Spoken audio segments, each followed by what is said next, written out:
Welcome to the meeting room at Global TV Talk Show, a broadcast service of globalbusinessnews.net. This episode from the meeting room of Global TV Talk Show is brought to you by The Bridge School, the accredited international online private school of choice, at bridgek12.org. Porch Light Rental and Destination Services. Reduce your renter lump sum or managed relocation costs. Visit them at porchlightrental.com. CubeMonk, featuring the world's first smart cube. Track your goods with our advanced GPS system. Welcome to the future of moving and relocation at cubemonk.com. Primestone Partners, featuring corporate, government, and developer housing solutions, as well as senior-level advisory services. Find them at primestonepartners.com. And by heirs.com. With our full range of services, we can help design and manage your international relocation. Find us at heirs.com. Insured Nomads provides protection and peace of mind, with health insurance, travel insurance, group, or tailored insurance for the globally mobile. Visit us at insurednomads.com. And by International Auto Source. We are the vehicle experts for expats, featuring all major brands of automobiles with flexible solutions and financing. On the web at intlauto.com. Hi, this is Ed Cohen, your broadcast host of Global TV Talk Show, a news product of globalbusinessnews.net. I'm in San Diego today, and our special guest is Gary Saenger, who's in the LA area. And Saenger Associates and Gary Saenger are extremely well known and respected in the field of confidential, very active executive search and placement. And in this day and age, COVID impacted, there's a lot of changes going on in corporations, and a lot of people have been working from home, not everybody, but many. And how is that impacting the search business, the executive search business? We're going to begin a deep dive into this and how different companies are dealing with it and how this impacts Gary Saenger's role as a confidential consultant to the C-suite in major companies. Let's introduce Gary Saenger. Hi. Hey, Ed, good morning. Pleasure to be on your show. Nice to really be here nice. with you. Thank you. So this is the first edition of a number of programs that we're going to be talking about the changing landscape in this VUCA business environment we're living in today. So Gary Saenger, tell us about yourself real quick. How long have you been doing executive search? And then bring it immediately forward to today with Saenger Associates. Well, thanks for this opportunity. Saenger Associates is a retained executive search firm. I founded it in '99. So we've been at it 20 plus years. We're that retained executive headhunter who partners with corporate clients. We help them round out their executive team, their senior management team. I've had the pleasure of having a 10-year alliance with an alliance called IRC Global Executive Search Partners. So we have a global reach with fellow business owners like me that do executive search, 45 countries, 90 cities. And frankly, with today's issues, the pandemic, my colleagues in Asia, my colleagues in Europe, really gave me an advanced lens on just how bad this pandemic was going to be. So we went virtual more than a year ago with our team of 7 here in Los Angeles, and virtually moved our offices out into the home offices for each of us. So how does this impact you finding people? Well, finding people, that's kind of the secret sauce here. You know, we have databases now that I've agreed to merge with and be acquired by 2020 Foresight, a fellow member of IRC Global Search Partners. I agreed to merge with them and be acquired by them with a 5-year contract back in November of last year. So how do we find people? We've got a database of a couple million people. We have extensive reach. We have precision research capacity. So literally those middle management, senior management, and executive people across the country because our practice is focused in North America, we have that ability to confidentially reach out, find, talk, and have that exchange, have that chemistry. Boy, that's a really good answer. I really appreciate that. Sorry for the long answer for a short question here, Ed. So we're going to focus on the company rather than the job seeker. But how do companies view you as a confidant, I would guess, and as an outside consultant who's very plugged in to the world of executive C-suite? We want to be that inner circle partner with business owner, with the president, with the executive, with the person that has the executive search. So we want to be that partner where we can speak the truth. I don't have to be concerned about politics within the company. I can talk about just what it is that their industry is doing now, has been doing, and will be doing. So strategically, what do they need for people? I think many of these companies will take a very serious look at themselves, and whether it's succession planning because of chronology, because of performance, because of diversity, these companies are going to take a self-analysis, if you will, and really understand what would be ideal for them to have as an organization, to have as members of that executive team. Yeah. So a lot has to do with company culture, doesn't it? As it comes not only from C-suite, but from the board to C-suite. Yeah, that's very true. You think about how companies operate. My background includes 20 plus years in public companies, the likes of American Hospital Supply Corporation, where it's Baxter now, Cardinal Health now, Citibank, Security Pacific, Bank of America, the likes of those kinds of large companies. But the culture, from the top, from the corner office, from the board, how do we want to operate? And what's the level of integrity we're going to take on anything? That's a great subject all by itself when you think of today's world. Look at the trends here of the last 5, 10, 15 years as to where integrity wasn't first on the list, or maybe even on the list with organizations. You talk about really hiring team players.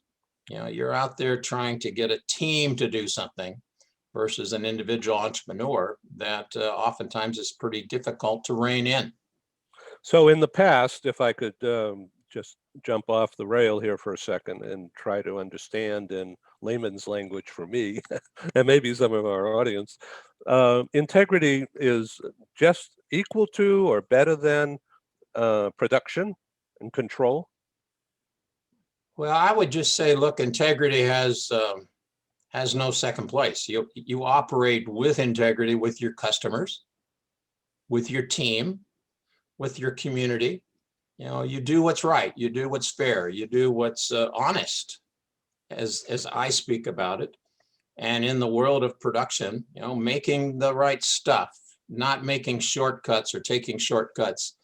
Oftentimes Asia gets accused of being difficult to operate there, yeah, because many times with the materials, if you will, that can be downgraded in trying to make more profitability.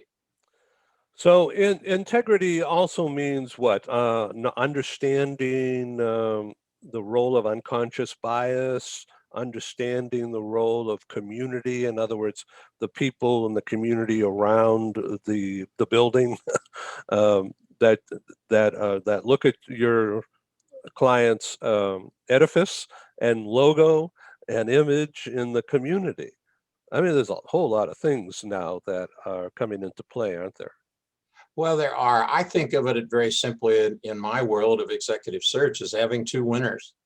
I just want to make sure that company who engages us, they make a big bet on us, both in terms of the time frame it's going to take to fill an executive or senior management role, and the money involved with the fee, maybe even bigger. What is it that they have in terms of opportunity cost? But two winners. I want to make sure that company wins.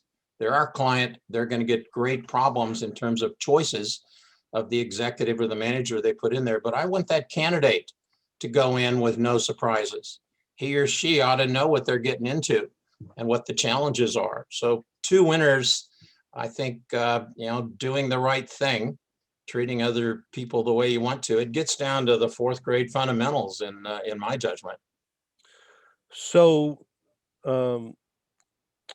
I would think, and I'm not in the search business or anything related to it, but I would think passive, the word passive, or not actively looking, comes into play these days, where the person that the corporate client, your corporate client, wants is probably making well into 6 figures and all kinds of nice stuff that go with responsibility at that level, but they're not looking for another job. And so, how do you? Boy, that is an art, isn't it? It's not a science. Well, I think it's some of both, candidly. The pre-pandemic time frame for us was 2 to 3% unemployment. Our final candidates were getting half a dozen offers on the average. And so ours is one of 5 or 6 offers. And so how do we get our client to win? Now we're getting very few multiple offers. And what we do, I would tell you the average search for us, has a compensation in the 2 to 300K range. We'll do searches at the 100K range and we do searches at the $1 million range. But the average search is going to have us talk to, contact, be connected with 1,000 people. And I would say 80% of those are passive. They're not looking, they're not active. They may have a LinkedIn profile out there. They may belong to some associations. They may attend some conferences.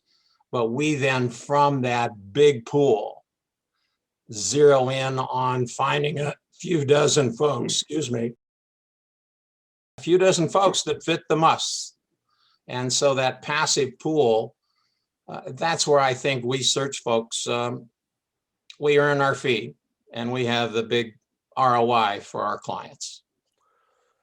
So if I could just zero in from my view here, I deal a lot with corporate HR, global HR leaders, CHRO, VP level, and of course, direct reports to that.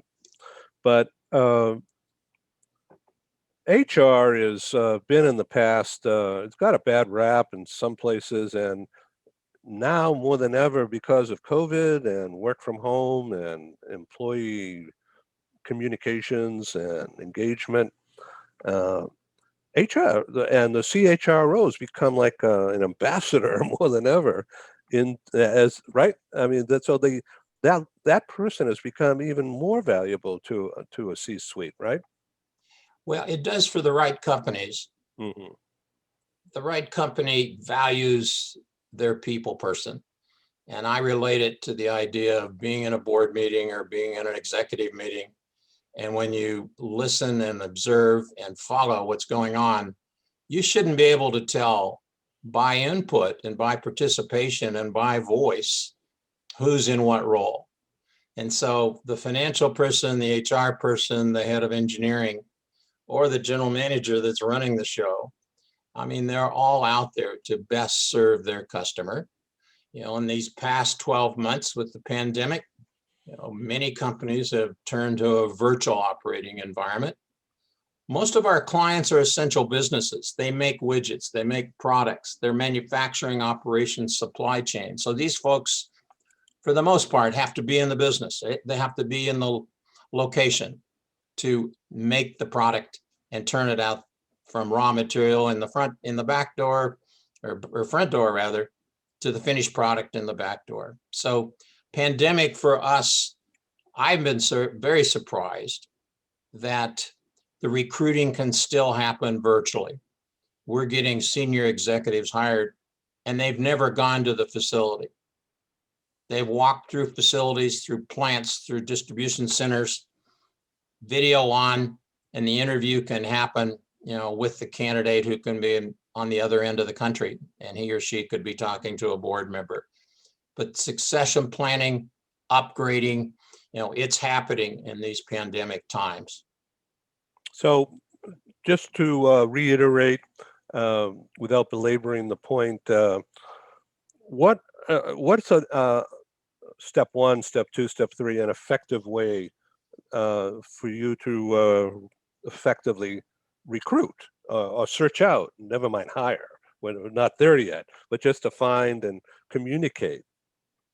Well, I think step one is, what is it the company wants? They make the rules. Yeah, that's right. They're defining what their company is and what they want it to be. They're defining what that position that they're either trying to upgrade or add ought to be accountable for. So defining what it is that you want done by this particular position, defining near-term and long-term what the results are going to be. Once you have clarity on that, I then believe about what's the must list that he or she as a prospective candidate should have in their background. And it starts with, what industry should he or she come from? What are the minimums you want? You have to have in terms of education, and many of our clients will be very specific. The bachelor's degree must be an engineering background, and specifically a EE or an ME or an IE. And then many will say, look, we've got to have a master's or an MBA. So you go from tens of thousands, if not hundreds of thousands of contacts, and push a button, and 90% of those go away because they don't have those prerequisite musts. You then start to talk about role. You talk about what P&L they've had, what number of people, what number of plants they might have been responsible for. That's quantitative. And then, of course, after you have those, you don't want to hire a jerk. You don't want to hire somebody that can't get along with the team, can't get along with the board, can't get along with the team. They don't want to have them blow it up. So then qualitatively, can you play well together? Can you lead? Can you grow this company by 1 or 2x if that's the goal? So I'm sure you run into some people who are headstrong. Never, Ed, never. It's just all a passive, no A personalities. So how do you sleep at night? No, how do you separate the wheat from the chaff at that level? Well, I would respond to your sleep at night comment. I think execs, if they recognize what causes them not to sleep at night, Okay. by business issue, by strategy they're not achieving, or by that person on their team that just keeps ticking them off, just keeps disappointing them. If I'm not sleeping at night, and I've had many of those, I'm sure you have, I'm sure my clients have, what is it that's not causing you to sleep at night? And what should I fix? What should I prioritize? Yeah. Well, this has been a really fast but deep dive with multi things to think about. But what I'm taking away as a layman is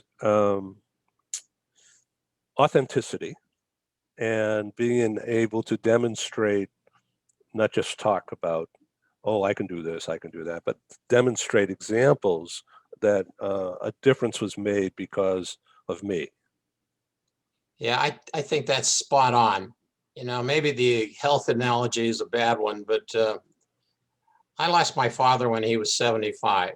He started having serious heart issues when he was 50, but he sought the best out there to go help with some heart procedures and had another 25 years, fantastic health, got to know his grandkids. And I think about business issues that you might have that are serious. I don't think you go get a generalist to go help you fix that. If in fact you need somebody on your team, either to add or replace, have the willpower to go make that happen. I mean, I'm a disappointed Chiefs fan this morning. They got killed, but they also had 3 linemen that were out. And when Mahomes had 29 hurries on him, the Buccaneers were only one of a couple teams that went out and got Brady. And he now has more Super Bowl rings than any other football franchise. Now, maybe I'm a nut on sports and take the maybe out. I sure am. But I think the analogy fits with business. If you really want to have those unbelievable results, good isn't good enough if you want to make it happen. And I'm really pleased to partner with our clients. We love to go find those great performers that will fit in your environment and make a fantastic difference.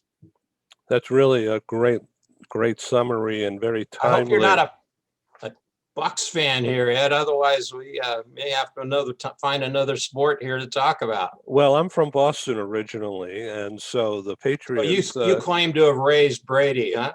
Oh, no. I just know someone who did. But but I wanted to see a good game, and it wasn't as good as I thought it would be in No. terms of the interface and the long runs. And Kelsey couldn't seem to do anything well. Well, they were running for their life. All credit to the Buccaneers. They played an unbelievable game. And it was really interesting that all season long, Gronk was a blocker. All right. And then I knew they were going to use him because nobody was expecting it, right? I know it. Supposedly. I know it. Yeah. And the first two plays out, there was Gronk right there. Well, as we do future shows here, I'll have a Dodger shirt on. I'll have a Lakers shirt on. So we'll have other sports to spread this too. Yeah. So I'm in San Diego, and I have to tell you, last season when the youngsters came up and they were high energy, before the last 2 weeks of the year, um, they were really exciting to watch. And now the Padres have woken up, and I don't know where they're getting their money, but they've been spending it. And it's probably from the Dodger family originally, but um, this is going to be an interesting time with the Dodgers and Padres, I think. I agree. They're relevant again. They're competitive, and Tatis and Machado and Yeah, their recent hire as a pitcher, really right, fantastic. right. They got that um Jarvis guy from who does knuckleballs, I guess. Yes, you're right. Yeah, You're right. that's amazing. That's going to be fun to watch. So, Gary Saenger, how can people reach you if you want that? Well, if I want that, of course. Our site is Saenger Associates, SAENGER Associates.com. We're located here in Santa Clarita in the Los Angeles area. We're a company of 2020 Foresight Executive Search. And my cell phone, anytime, 805-573-6255. It would be a pleasure to talk with anybody that may have an interest in search and upgrading their team and adding to their team. It's really been a pleasure, Ed. Really nice to be here with you this morning. Thank you, sir. I'm totally honored. So, as we look to episode number 2, edition 2, coming up soon, what would you think of the major topic?